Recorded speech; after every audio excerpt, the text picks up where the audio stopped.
tinggal satu provinsi yang belum dikuasai mereka, Gaza. Begini nasib Indonesia jika Cina dibiarkan. Ini nasib umat Islam Indonesia jika Cina dibiarkan. Dan sekarang 70% tanah di Indonesia milik Cina.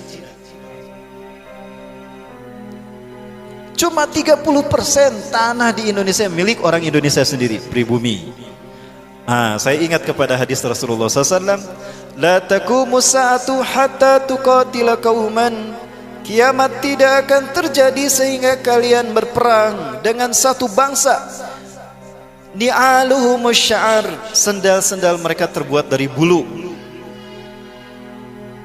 Kang Bayu, ada sendal dari bulu enggak di luar?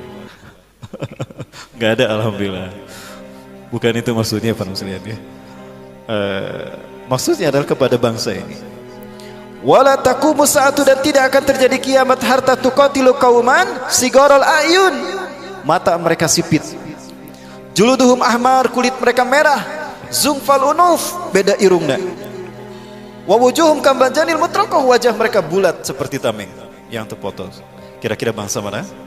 Cina. Yang kedua, kalian akan berperang dengan India. Sekarang India sudah dirangkul oleh Israel. Benyamin Netanyahu sudah pulang pergi ke India, disambut oleh para politikus. Di antara mereka ada politikus terkenal dan tokoh selebritis terkenal, Amitabh Bachchan. Ada Amit-Amit juga adiknya di sana. Ya, ada Amitabh Bachchan dan Amit-Amit ada di sana, para Allah. Terjadi saat ini. Bapak Ibu yang dirahmati Allah, Zionis Yahudi punya ambisi untuk menguasai dunia. Ini sering saya sampaikan, The Jericho Project, program yang pernah ternyata diakui oleh seorang misionaris di Indonesia. Saat itu dia terang-terangan, setelah masuk Islam, kita tablik akbir bersama di Sumedang. Beliau menyampaikan, Ustadz, apa yang Ustadz sampaikan betul. Itu rahasia kami sebetulnya. Saya dapatkan ini dari buku-buku Yahudi, diantaranya Desain Yahudi atau Kehendak Tuhan, Max E. Diamond. Max E. Diamond itu orang luar negeri, tapi dia benci kepada gerakan Zionis Yahudi. Dia membongkar Zionis Yahudi gerakan seperti apa. Di antaranya dibahas masalah ini. Masehi tidak lebih dari 3.000 tahun. Ya. 3.000 tahun ini mereka bagi menjadi 3 milenium. 1 milenium artinya 1.000 tahun. Hari ini kita berada pada milenium ketiga. Milenium ketiga inilah yang disebut dengan Y2K. Y2K kadang orang mengenalnya sebagai era kebangkitan teknologi, globalisasi dan informasi. Bukan, itu kamuflase. Y2K syarat berbuatan ideologis. Arti Y2K adalah Year of the Jesus Kingdom bagi orang Kristen. Bagi orang Kristen. Jadi 1.000 tahun terakhir sebelum hari kiamat adalah tahun bagi berdirinya kerajaan Yesus Kristus di muka bumi. Maka singgasana Yesus harus sudah ada sebelum 2000, tahun 2000 Masehi. Faktanya, Yahudi pun tidak bisa membuatnya. Ya. Bagi orang Yahudi sama. Ya. Dengan pemerintahan pusatnya, agenda-agenda negara di dunia harus sesuai dengan agenda Yahudi. Jika berseberangan, habislah nanti. Indonesia, shadow government-nya juga. Inilah Y2K bagi orang Yahudi. Di mana mereka akan mendirikan singgasana Tuhan mereka? Di mana lagi kalau bukan di Palestina, di Yerusalem.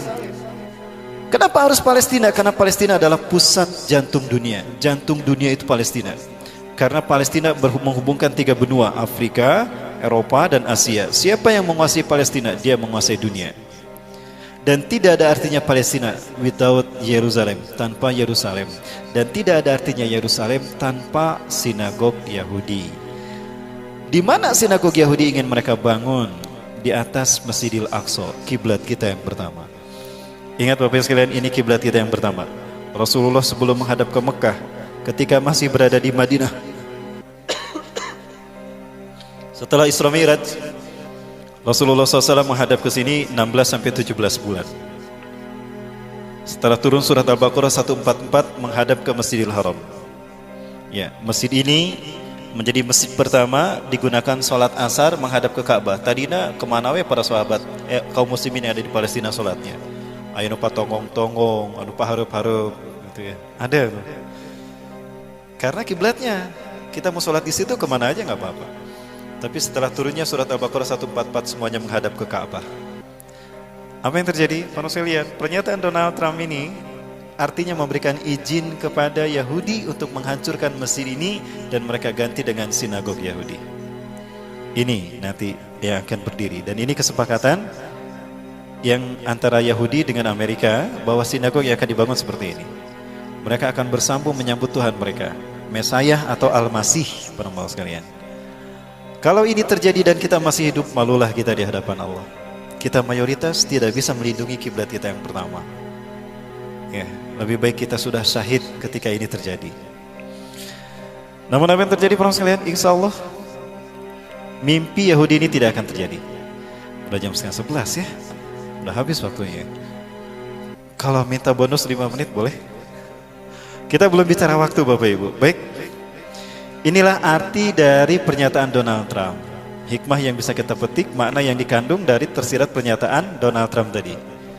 Today I recognize that the Jerusalem is the capital of Israel. Maksudnya memberikan izin kepada Benyamin Netanyahu untuk mewujudkan segera apa yang menjadi cita-citanya. Ya, ini cita-citanya Bapak Ibu.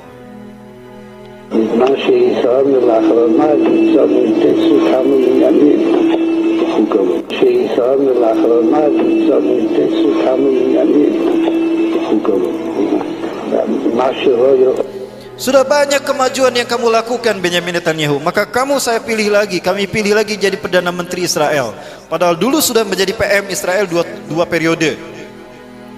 Ya, setelah itu diganti oleh Ehud Barak dari Partai Buruh, diganti oleh Ehud Olmert, ya, oleh Ariel Sharon, lalu diganti oleh Ehud Olmert, kemudian diganti lagi oleh dia. Di antara Perdana Menteri Israel yang progresnya bagus untuk mendirikan singgasana Yahudi, singgasana Tuhan ini Benyamin Netanyahu. Dia bertemu dengan pimpinan Rabi Yahudi Zionis Ashkenazim. Dia berkata banyak kemajuan yang sudah kau raih, tapi ada satu ya yang belum berubah. Mesayah belum juga datang. Ya, kenapa? Itu kan kata-katanya.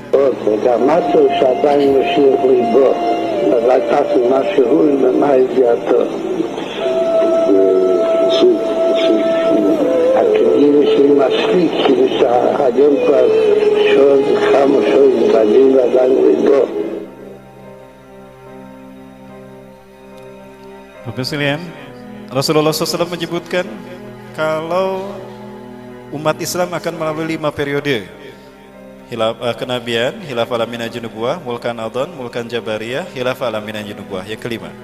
Hari ini kita berada di fase yang keempat. Fase yang keempat adalah fase Mulkan Jabarian. Fase di mana Barat memimpin dunia. Umat Islam memimpin dunia di 3 fase sejak Rasulullah SAW memimpin dunia. Masa Nubuwah 23 tahun, masa Khilafah Alamin Nubuwah Khulafaur Rasyidin 30 tahun, dan masa Mulkan Adhan 1262 tahun. Total umat Islam menguasai dunia 1314 tahun. Sampai berakhirnya Turki Utsmani di 1924. Hari ini kita berada di fase yang keempat, fase Mulkan Jabariyah, di mana Barat memimpin dunia.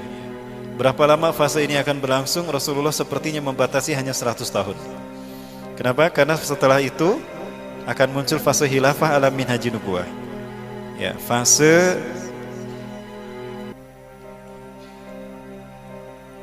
di mana umat Islam akan memimpin dunia.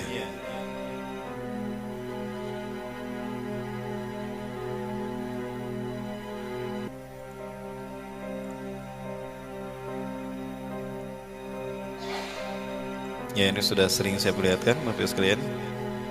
Ya, kita di fase yang keempat, dan fase keempat ini hanya berlangsung 100 tahun. Kenapa? Karena Rasulullah menyatakan dalam satu hadisnya dari Abu Hurairah radhiyallahu an, hadis riwayat Imam Abu Daud, Rasulullah bersabda, "Innallaha yab'atsu min hadhil ummah ala ra'si kulli mi'ati sanah mayujadidu dinaha." Sesungguhnya Allah akan mengutus dari umatku ini setiap 100 tahun sekali seorang mujadid yang akan membuat Islam bersih dari paham-paham sesat. Islam akan bersih, maka orang akan tahu, umat Islam akan tahu mana Islam yang sesungguhnya yang harus diikuti. Yang kedua, Islam akan menguasai dunia. Ya. Ideologi apapun selain Islam akan hancur bertekuk lutut kepada Islam. Seluruh dunia akan dikuasai kaum muslimin. Itu setiap 1 abad sekali, 100 tahun sekali. Abad kejayaan Islam sebelum kita siapa? Turki Utsmani. Turki Utsmani berakhir di tahun 1924. Berarti 100 tahun kemudian berapa? 2024. Sekarang 2018. Berapa tahun lagi? 6 tahun lagi. Bapak Ibu sekalian, Nabi Adam menurut Sesemi bin Abil Al-Maglus turun ke bumi tahun 5872 perkiraan para ulama. 5872 sebelum Masehi itu turunnya Nabi Adam ke dunia, ke muka bumi. Berarti peradaban manusia itu belum lebih dari 8000 tahun dari Nabi Adam sampai ke kita. Bayangkan dari 8000 tahun manusia berada di bumi, tinggal tersisa 6 tahun bagi iblis dan dajjal untuk menyesatkan kita sebanyak-banyaknya. Tinggal 6 tahun lagi. Wabarakatuh. Halo sahabat ISPA, kembali lagi bersama Islampedia. Jadikan kajian ini sebagai khazanah keilmuan. Jangan hanya berbeda pendapat, kita menjadi terpecah belah. Karena persatuan adalah yang utama. Mudah-mudahan kita semua mendapatkan manfaat dari kajian ini. Dan mudah-mudahan kita semua dilindungi oleh Allah Subhanahu wa Ta'ala. Amin ya Rabbal Alamin. Mohon maaf mengganggu fokus kalian. Selamat melanjutkan. Wassalamualaikum warahmatullahi wabarakatuh.